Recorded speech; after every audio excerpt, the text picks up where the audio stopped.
Performance class के online platform में आज हम लोग क्लास 7 से एक टॉपिक है रेशनल नंबर्स, इसके बारे में समझेंगे।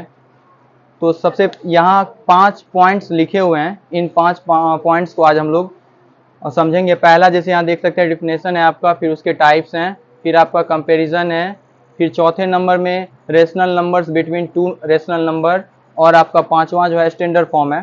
तो इस पांचों टॉपिक को अभी समझें। सबसे पहला जो है आपका डिफिनेशन में आपको पता होनी चाहिए कि जो रेशनल नंबर होते हैं, एक नंबर है ए नंबर जिसको कि फॉर्म में written in the form of P by Q के फॉर्म में लिखते हैं। और यहाँ पे पी एंड क्यू जो होता है, P and Q are integers. P और क्यू आपके क्या होते हैं? इंटीजर्स होते हैं। और इंटीजर्स के साथ साथ एक कंडीशन को और ये अप्लाई होता है यहाँ पे, क्यू जो होता है आपका 0 के बराबर नहीं होना चाहिए।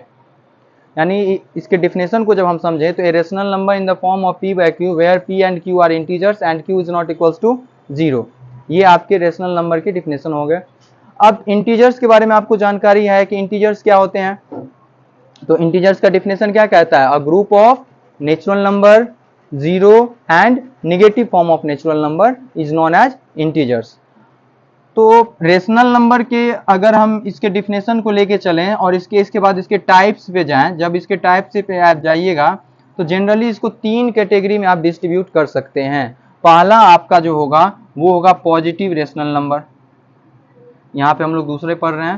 पहला है आपका पॉजिटिव, दूसरा है आपका निगेटिव, और तीसरा आप ले सकते हैं नाइदर पॉजिटिव नॉर नेगेटिव। अब अगर इसके एग्जाम्पल को समझते हैं तो पॉजिटिव रेशनल नंबर कौन हुआ? तो यहाँ पे जैसे 2/3 हम लोग दिए, 7/8 लिखे, -4/-5 लिखे। न्यूमरेटर और डिनोमिनेटर जब दोनों पॉजिटिव होता है तो रेशनल नंबर पॉजिटिव माना गया।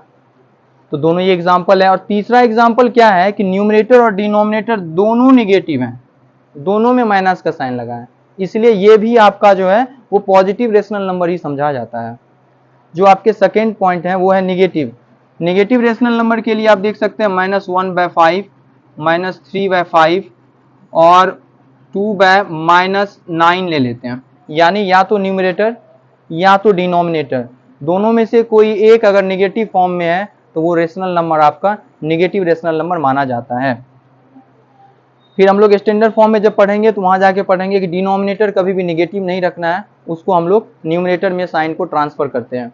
और तीसरा एग्जांपल के लिए अगर देखें नाइदर नेगेटिव नॉर पॉजिटिव में आप देख सकते हैं जैसे 0/5 है, 0/7 है, ये आपके नाइदर नेगेटिव, चूंकि 0 का तो कोई साइन नहीं होता है इसीलिए आप इसको इस कैटेगरी में मान सकते हैं। अब यहाँ पे बात, एक क्वेश्चन यहाँ पे ये आया कि Q is not equals to 0 जो लिखा गया रेशनल नंबर के डिफिनेशन में, तो आखिर P 0 क्यों नहीं हुआ? तो देख सकते हैं आप कि 5/0 जब आप लिखते हैं तो इसके रिजल्ट को आप इन्फिनिट, मतलब ये पॉसिबल नहीं हो पाता है। लेकिन 0/5 जो आप लिखते हैं तो ये फिर 0 आ जाता है, तो इसका मतलब ये रेशनल नंबर को रिप्रेजेंट कर रहा है। 0/5 रेशनल नंबर को रिप्रेजेंट करता है, लेकिन 5/0 रेशनल नंबर को रिप्रेजेंट नहीं करता है, इसीलिए ये कंडीशन यहाँ अप्लाई होता है कि Q is not equals to 0। ये हो गए आपके रेशनल नंबर के डिफिनेशन और इसके टाइप्स। अब हम लोग कंपैरिजन को समझते हैं, जो हमारा तीसरा टॉपिक है। कंपैरिजन में जब समझते हैं तो 2 रेशनल नंबर के बीच में जब कंपेयर कीजिएगा तो इसके 3 स्टेप को आप समझ सकते हैं। फर्स्ट स्टेप में आप समझ सकते हैं जब आपके न्यूमरेटर जो होते हैं आर सेम, जब आपके न्यूमरेटर सेम हो, जैसे देखिए 2/3 है और आपको 2/5 है, आपसे ये पूछा गया कि 2/3 और 2/5 में कौन सा रेशनल नंबर बड़ा है। तो सबसे पहली बात यहाँ पे ध्यान, जो कंडीशन है दोनों के न्यूमरेटर सेम है, तो जब न्यूमरेटर सेम होता है और दोनों में सेम साइन हो, सेम साइन का मतलब देखो ये भी पॉजिटिव है और ये भी पॉजिटिव है, तो न्यूमरेटर जब सेम है और साइन भी सेम है, इस कंडीशन में दोनों में देखा जाता है कि किसका डिनोमिनेटर छोटा है। तो जैसे यहाँ पे देखते हैं कि डिनोमिनेटर 3 है, यहाँ पे 5 है, 3 और 5 है, तो 3 छोटा हो गया, तो जो छोटा होता है वो रेशनल नंबर बड़ा समझा जाता है। अब इसके पीछे के कॉन्सेप्ट को ऐसे समझ लो, जैसे एक आम है, या हम इसको ऐसे फिगर के थ्रू समझाते हैं, जैसे ये आपका एक सर्किल है, समझ लेते हैं। इस सर्किल को आप 3 भाग में बांट दीजिए, तो हम कुछ इस तरह से 3 भाग में तैयार कर लिए, 3 भाग बट गया। अब इसी सर्किल को 5 भाग में आप बांट डिस्ट्रीब्यूट कीजिए, तो जैसे 1 2 3 4, 1 2 3 4 5 5। अब देखिए इसके जो शेप का साइज है प्रत्येक 3 भाग, और यहाँ जो है ये छोटा हो गया, तो ये चूंकि क्या, ये तो टुकड़ा है, हॉल नंबर तो है नहीं, ये क्या है, मतलब किसी हॉल का एक पार्ट है, एक टुकड़ा है। तो इसमें देखेंगे कि इसका साइज बड़ा है और इसमें साइज क्या आ रहा है, छोटा आ रहा है, छोटे छोटे साइज आ रहे हैं। इसमें साइज जो है वो क्या क्या है, बड़े बड़े साइज है, 3 ही साइज में बांटा है, यहाँ पे इसको 5 साइज में बांटा है। यानी ये 3 लड़के में डिस्ट्रीब्यूट किए और ये 5 में डिस्ट्रीब्यूट किए, तो 5 में डिस्ट्रीब्यूट किए तो छोटा छोटा साइज करके इन सबको देंगे, क्योंकि दोनों का तो हॉल साइज सेम ही था।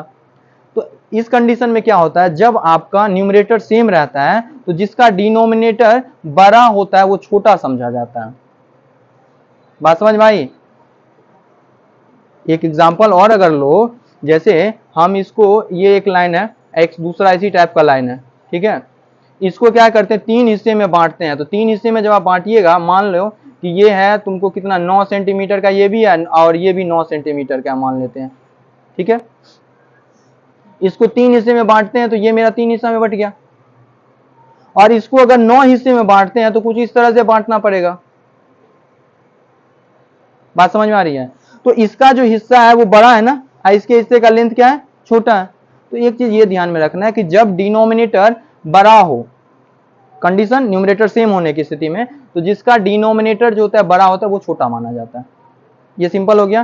कंडीशन क्या था, न्यूमरेटर्स आर सेम। और इसी तरह से दूसरा में आप क्या लिख सकते हैं, जब आपके डिनोमिनेटर आर सेम, जब आपके डिनोमिनेटर सेम हो जाए तब क्या होता है, डिनोमिनेटर जब सेम हो जाए। इसके लिए एग्जांपल हम लेते हैं, इसी को चेंज करते हैं, मान लीजिए 3/5 ले लेते हैं, और यहाँ पे आपको हम 7/5 ले लेते हैं। अब आपसे पूछा जा रहा है इस दोनों में कौन बड़ा होगा, तो क्या करेंगे। तो सबसे पहले देखो कि यहाँ पे क्या है, डिनोमिनेटर सेम है और न्यूमरेटर डिफरेंट है। तो जब डिनोमिनेटर सेम हो तब बहुत सिंपल हो जाता है, और कंडीशन क्या है, दोनों पॉजिटिव ही है, दोनों का साइन क्या है, पॉजिटिव ही है। तो इस कंडीशन में जिसका न्यूमरेटर बड़ा हो जाता है वो बड़ा होता है। यानी इतना बड़ा एक ठो है, एक ठो इतना बड़ा, 2 ठो है ना रेखा आपके पास, मान लो कोई ऑब्जेक्ट है, इसको क्या करो, 5 भाग में बांटो, ऐसे। इसको जब तुम 5 भाग में बांटोगे, बराबर भाग में बांटोगे, तो कुछ इस तरह से।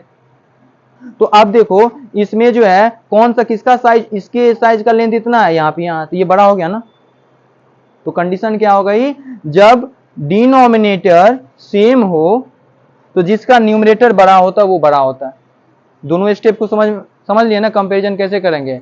और तीसरा क्या है, जब ना तो न्यूमरेटर के बारे में कंडीशन दिया हो और ना डिनोमिनेटर का कंडीशन दिया हो, तब पूछा जाए कौन बड़ा है, तो क्या करेंगे। तो जैसे यहाँ पे आपका 2/5 है और ये आपका 7/8 है, सपोज कर लीजिए। आपसे पूछा गया कि इसमें कौन बड़ा है, आप कैसे जज कीजिएगा। तो इसके लिए रूल कहता है कि ऊपर वाले के न्यूमरेटर को कलेक्ट कर लो, नीचे दूसरे का न्यूमरेटर जो उसको कलेक्ट करो, दोनों साइड वाले के न्यूमरेटर को कलेक्ट कर लिए, साथ है यहाँ पे। अब फर्स्ट के न्यूमरेटर को सेकंड के डिनोमिनेटर से मल्टीप्लाई कर लो, और यहाँ इससे मल्टीप्लाई कर लो। तो इस कंडीशन में यहाँ पे कितना हो गया, ये कितना हो गया, 2 और 8 है तो 16, और यहाँ पे 35। तो 16 बड़ा कि 35 बड़ा, यानी 16 और 35 में कौन बड़ा। तो चूंकि इस साइड वाले टर्म बड़े आ रहे हैं तो इसीलिए इसका साइन इधर हो जाएगा।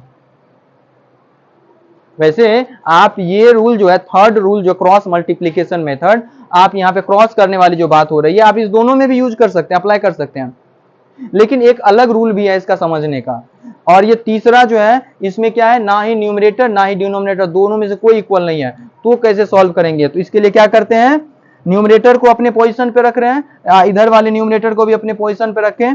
इसके डिनोमिनेटर, सेकेंड के डिनोमिनेटर को फर्स्ट के न्यूमरेटर के साथ मल्टीप्लाई कर लिए, और फर्स्ट के डिनोमिनेटर को सेकेंड के न्यूमरेटर के साथ मल्टीप्लाई कर लेते हैं, और दोनों कंडीशन में जो बड़ा आता है आपका वो बड़ा माना जाता है। ये हो गया आपका कंपैरिजन, ठीक है। अब हम लोग इसमें तीसरे पॉइंट को समझेंगे, और तीसरा पॉइंट हमारा क्या है, मतलब तीसरा पॉइंट ये हो गया। अब हम लोग चौथे पॉइंट को समझेंगे, और चौथा पॉइंट हमारा है rational numbers between two rational numbers. इसको समझेंगे कैसे फाइंड करते हैं।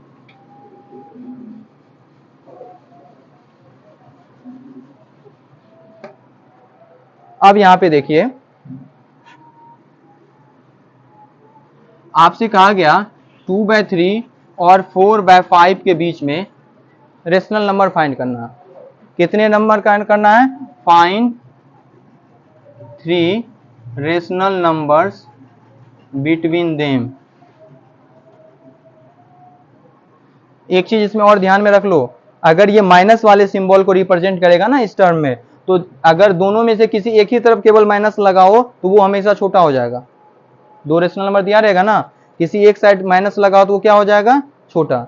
और अगर दोनों में माइनस लगाओ तो आप यही रूल अप्लाई कर सकते हैं, लेकिन ध्यान रखना माइनस में जो जीरो के ज्यादा नजदीक होता है वो बड़ा समझा जाता है, और प्लस में जो जीरो से ज्यादा दूर होता है वो बड़ा समझा जाता है। बात समझ आ रही है ना? नंबर लाइन पे इस चीज को थोड़ा सा हम हेल्प कर देते हैं। जैसे देख लो यहाँ पे 1 2 3 4 है, यहाँ पे -1 -2 -3 है। तो अगर आप देखिएगा तो जीरो से जो ज्यादा दूर है वो बड़ा समझा गया प्लस में, और माइनस में जो जीरो के ज्यादा नजदीक है वो बड़ा समझा गया। यानी -1 और -100, -1 -100 में कौन बड़ा हो जाएगा? -1। और 1 और 100 में कौन बड़ा हो जाएगा? 100।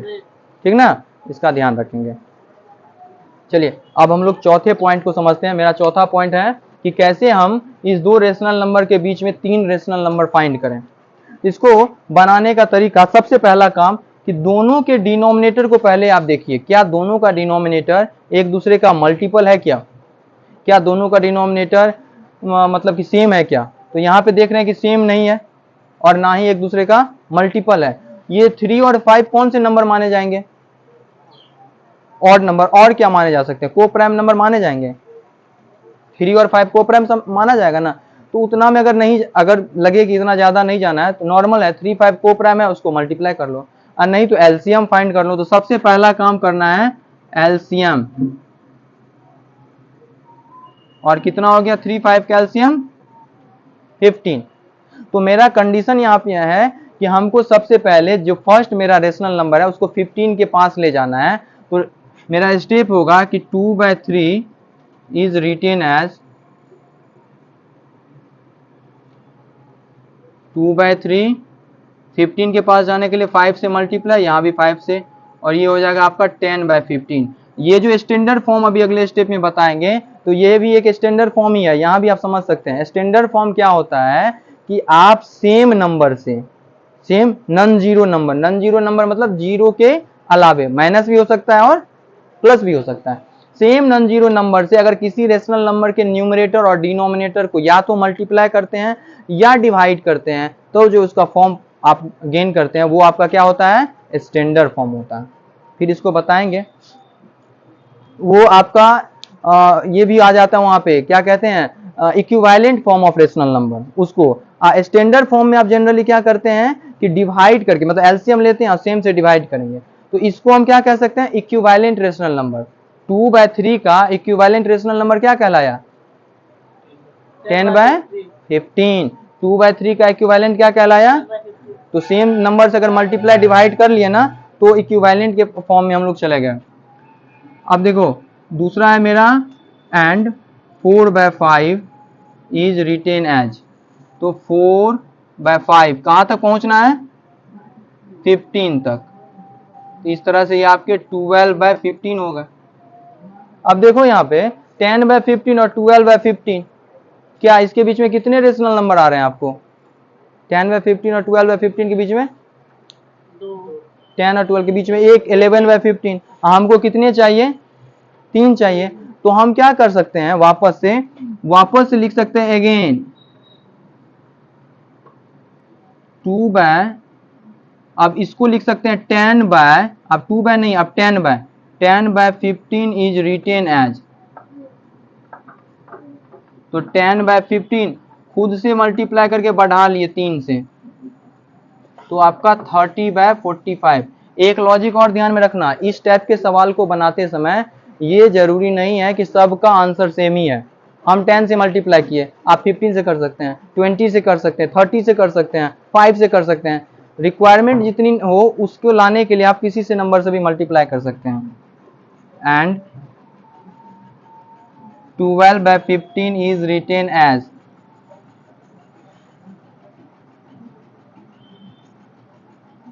36/45। खाली ध्यान ये रखना, एलसीएम लेने के बाद डिनोमिनेटर हमेशा सेम आना चाहिए।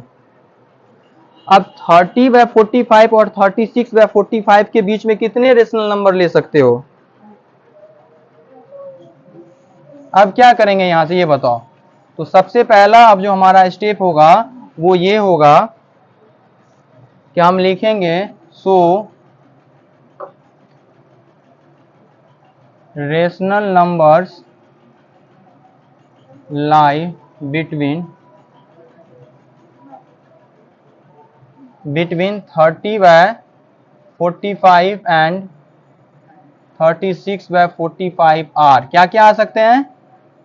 31/45, 32/45, 33/45, 34/45, 35/45। कितने रेशनल नंबर आपको फाइंड करना है? क्वेश्चन में कितने हैं? 3। तो लास्ट का आपका स्टेप हो जाएगा therefore 3 number between 2/3 and 4/5 are. क्या क्या हो जाएगा? इसमें से कोई भी 3 आप चूज कर लीजिए। तो 31/45, 32/45 एंड 33/45 ये आपके रिजल्ट हो जाएंगे। स्टेप समझ में आता है? ये थोड़ा यहाँ बड़ा क्यों हुआ पता है? क्योंकि आपने जो इसको एलसीएम के बेसिस पे लिखा तो उसके बीच में गैप केवल एक ही रेशनल नंबर का आ रहा था, तो हमको उसके बीच में 3 रेशनल नंबर चाहिए था, इसीलिए हमने क्या किया, अगेन उसको जो है मतलब कि इक्विवेलेंट फॉर्म उसका लिख लिया। इक्विवेलेंट फॉर्म क्या हो गया? किसी रेशनल नंबर को नॉन जीरो नंबर से उसके न्यूमरेटर डिनोमिनेटर दोनों को अगर या तो मल्टीप्लाई करेंगे सेम नॉन जीरो नंबर से या सेम नॉन जीरो नंबर से डिवाइड करेंगे। चलिए ये हो गया आपका टॉपिक 4 जो आपका था ये। अब हम लोग इसके बाद लास्ट टॉपिक है आपका, उसको समझते हैं। अब हम लोग इसके बाद है स्टैंडर्ड फॉर्म। अब देखिए जी स्टैंडर्ड फॉर्म में क्या होता है, हम यहाँ पे लिख दिए 36/45 को स्टैंडर्ड फॉर्म में लिखना है। स्टैंडर्ड फॉर्म को सिंपलेस्ट फॉर्म के नाम से भी जानते हैं। स्टैंडर्ड फॉर्म को क्या कहते हैं? Simplest form. अब इसको बनाने का तरीका, सबसे पहला काम की क्या कीजिए आप, फाइंड कीजिए एचसीएफ। क्या फाइंड कीजिए? HCF of 36 and 45। 36 और 45 का एचसीएफ क्या होगा? औरल कौन बताएंगे? मैक्सिमम किससे डिविजिबल है, या मैक्सिमम नंबर कौन सा है जिससे दोनों डिविजिबल है? 9 है। 12 से देखोगे तो ये डिविजिबल है, ये नहीं है। 3 तो छोटा हो गया, मैक्सिमम की बात हो रही है, 9 जा रहा है, तो इसका एचसीएफ क्या हो गया? 9। तो तब लिखेंगे सो 36/45 डिवाइड यहाँ भी 9 और डिवाइड यहाँ भी 9, ये कितना हो गया? 4/5। ध्यान रखना किसी भी नंबर का स्टैंडर्ड फॉर्म मीन्स हो गया कि उसके बीच में कॉमन फैक्टर केवल एक है और किसी से भी नंबर से वो डिविजिबल नहीं है, और ये किसी से डिविजिबल नहीं है। तो सिंपलेस्ट फॉर्म बच्चे ऐसे भी करते हैं, क्या करते हैं, 36/45 है ना, तो इसको काटेगा, 3 से करेगा 12 तिया 36, 15 तिया 45, फिर करेगा 3 से, 3 चौके 12, 3 पचे 15।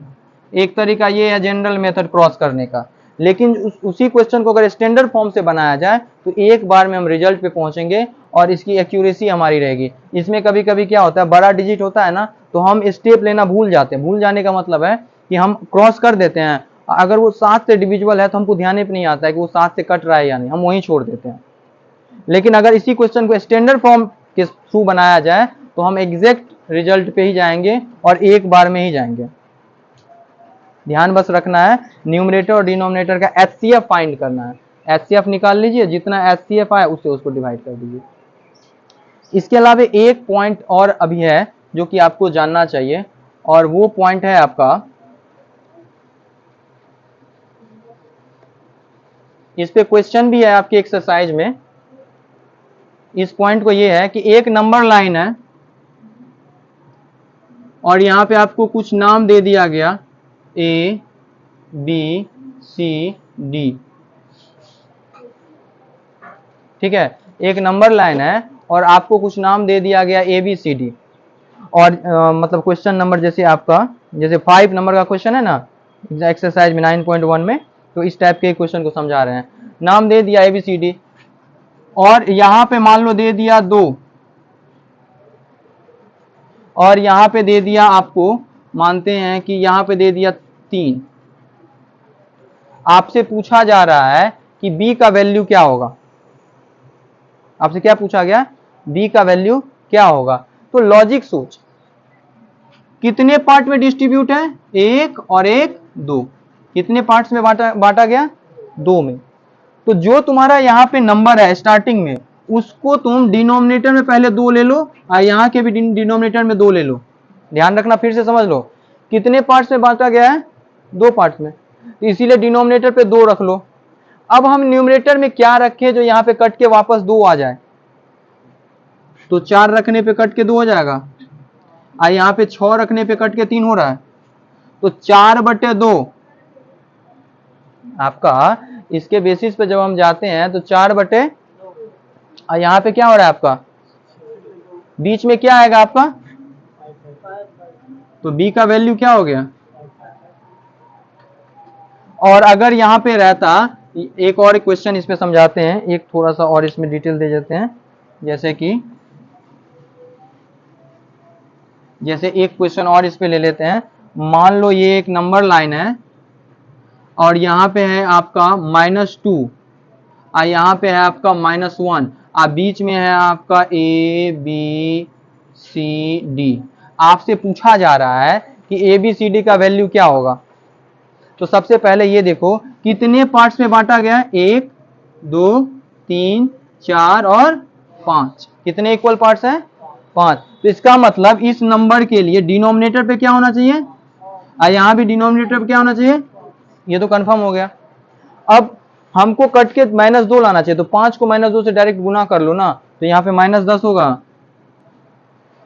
और यहाँ पे गुना कर लो तो ये -5 होगा, और इसको डिस्ट्रीब्यूट करो तो ये आपका क्या हो जाएगा, -9/5, ये होगा -8/5, ये हो गया -7/5, ये हो गया -6/5, ये है ना -5/5। तो सबका सेपरेट वैल्यू आ गया। समझ में बात आई, जितने पार्ट्स में डिवाइड हो दोनों को उसके डिनोमिनेटर में लिख के चेंज कर लो, आप बीच के गैप को फिल कर लो, आपका वैल्यू आ जाएगा।